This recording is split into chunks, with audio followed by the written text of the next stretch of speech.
So this is the monthly chart. So yung sinasabi natin na bumalik siya dun sa wipe out niya yung all the gains last this 2025, wipe out niya yung gains siya this 2025, ito po yan. Yung nung January 2025, we started at 93,000.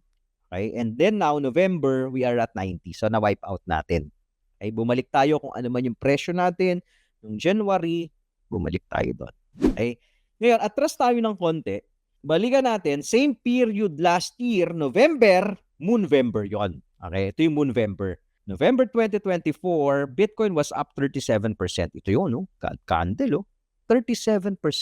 Ito yung naupo si Donald Trump. The first crypto president ever.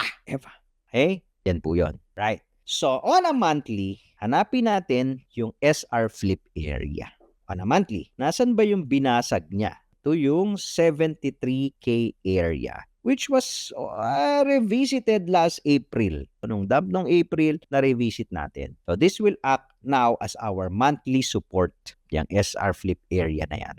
Tinamaan dyan, there might be some talbog-talbog na makikita kayo in the immediate short term. What we don't want to see kay Bitcoin is to violate ito. Magkuklose ka on a monthly. Below the 73K level. Kasi if that will happen, it will open the door to probably 60K Bitcoin, which is our previous all-time high, itong area na yan. Okay? 68, 69, di ba? Yeah. So ito yung mga interesting area na babantayan natin. Okay? So, ilang percent na lang, lapit na niyan. Konti na lang yan.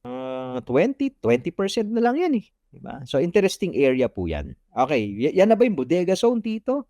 I don't know. Yan na yung bodega zone.